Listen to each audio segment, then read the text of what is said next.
Family सहित दर्शन कले केते शांति लागे बहुत शांति लगिला। बहुत दिन रु मानसिक थिला मम्मी रो भी आ मोर भी आमे आसीबो आसीबो बोली आसी पार नथुलु जेहेतु शेष सोमवार तो बहुत बिजी टाइम भितर बाहर करके आज भगवान को दर्शन कलु बहुत खुशी लगिला।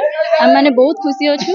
बहुत एठिका जो हेची हमरो सिचुएशन जहाँ भी हमरो ये अछि बहुत सुंदर भाबरे दर्शन करी आमे आज ठाकुर में जाउछु।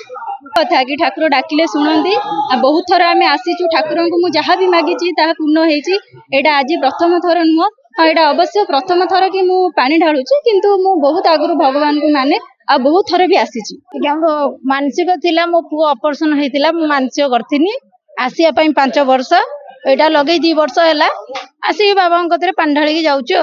जोटा भी करथिनु सेटा सक्सेसफुल माने बेसी भाबितिनु बेसी बड़ आकार हबो किछि नै नॉर्मल ले हेयला पुओर एटी कटक रे। भवानी शंकरौ वंदे श्रद्धा विश्वास स्वरूपिणो याभ्याम विना न पश्यन्ति सिद्धा स्वन्तस्तमीश्वरम। देखंतु जो आपण कहले ये होचंदी जणे होचंदी श्रद्धार प्रतीक आउ जणे होचंदी विश्वासर प्रतीक।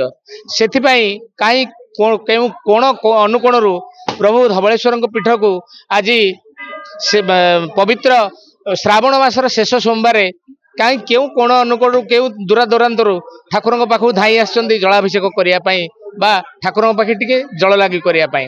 प्रथमे आमर ठाकुरंकर नीतिकांति आरंभ हैला 1:30 रु जेतेबेले द्वारपटी नीति तापरे मंगला आरती एवं मैलम परे 108 सुवासित जल रे प्रभु को आग स्नान कराले तापरे अर्चन मार्जन सब सरला परे ठाकुरंकर बालभोग अनुष्ठित होइतला।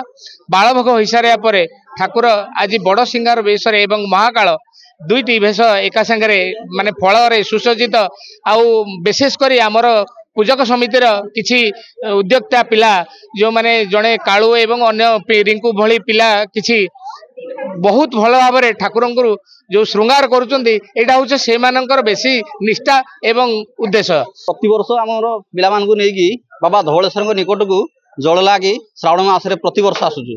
तेणु बाबांकर अपार करुणा अपार महिमा बाबांकर अपार करुणारू मु जहाँ मागिची ताहा ही मिली। तेणु मोर एति मानसिक प्रभु निकट को सदा सर्वदा आसुची आसुथी प्रभु निकट मोर प्रार्थना समस्त संसार मंगल करंतु आमर मंगल करंतु परिवार मंगल करंतु समस्त मंगल कल्याण करंतु।